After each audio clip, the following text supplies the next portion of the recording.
Why India wiped out 86% of its cash overnight. India is in the middle of an extraordinary economic experiment. On November 8, Prime Minister Narendra Modi gave only 4 hours notice that virtually all the cash in the world's 7th largest economy would be effectively worthless. The Indian government likes to use the technical term demonetisation to describe the move, which makes it sound rather dull. It isn't. This is the economic equivalent of shock and awe. India raises withdrawal limit as rupee anger mounts. India rupee ban. Currency move is bad economics. Can India's currency ban really curb the black economy? Do not believe reports that this is primarily about bribery or terror financing. The real target is tax evasion, and the policy is very daring indeed. You can see the effects outside every bank in the country. I am in Tamil Nadu in the south of India, and here, as in every other state in the country, queues of people clutching wads of currency stretch halfway down the street. Mr. Modi's shock and awe declaration meant that 1,500 rupee notes would no longer be valid. These may be the largest denomination Indian notes, but they are not high value by international standards. 1,000 rupees is only 12 pounds. But together the two notes represent 86% of the currency in circulation. Think of that. At a stroke, 86% of the cash in India now cannot be used. What is more, India is overwhelmingly a cash economy, with 90% of all transactions taking place that way. And that is the target of Mr. Modi's dramatic move. Because so much business is done in cash, very few people pay tax on the money they earn. According to figures published by the government earlier this year, in 2013 only 1% of the population paid any income tax at all.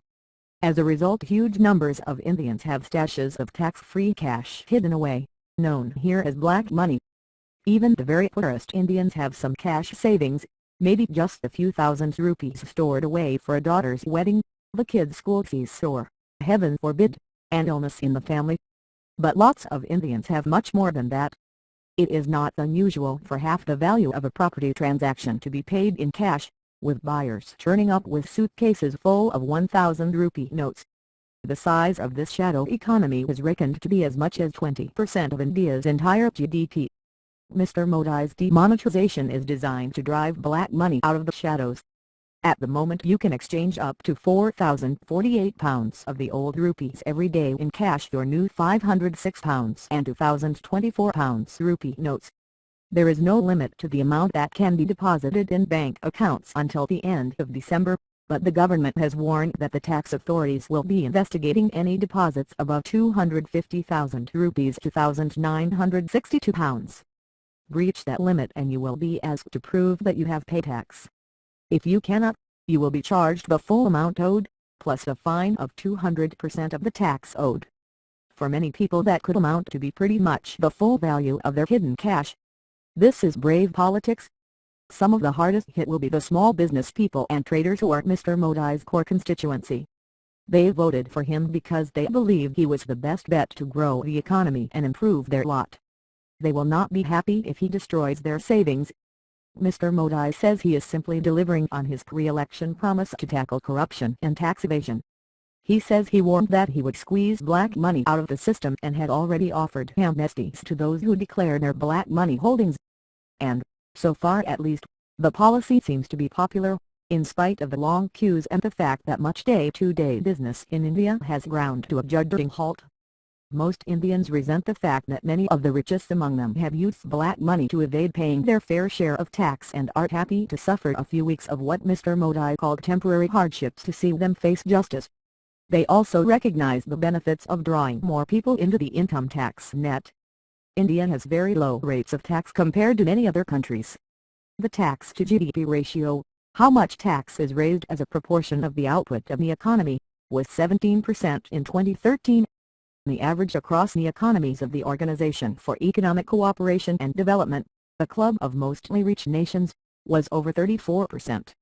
Demonetisation is part of a wider project to draw Indians into the formal economy and to get them to start paying the tax they owe.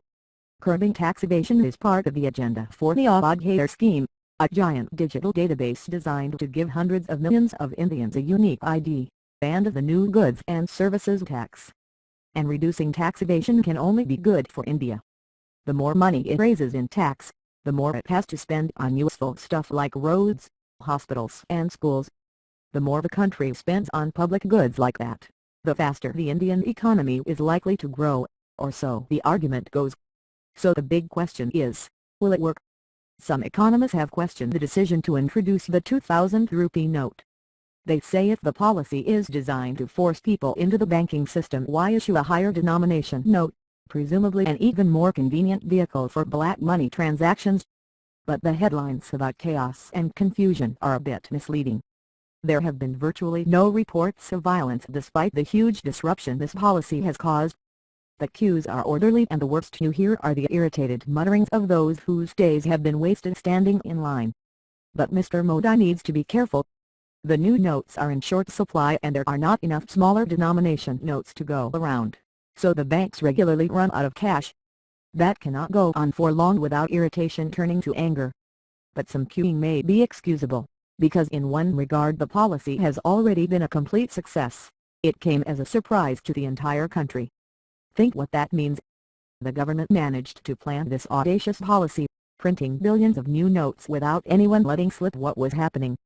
Reportedly, even senior members of the cabinet were not told what was being planned, for fear that if word got out the entire policy would be undermined. The hoarders would have time to empty their mattresses and launder their stashes into gold or other assets. Keeping a secret of this magnitude in India, a country that thrives on rumor and gossip, is nothing short of a triumph and surely a reasonable justification for a few hiccups along the way.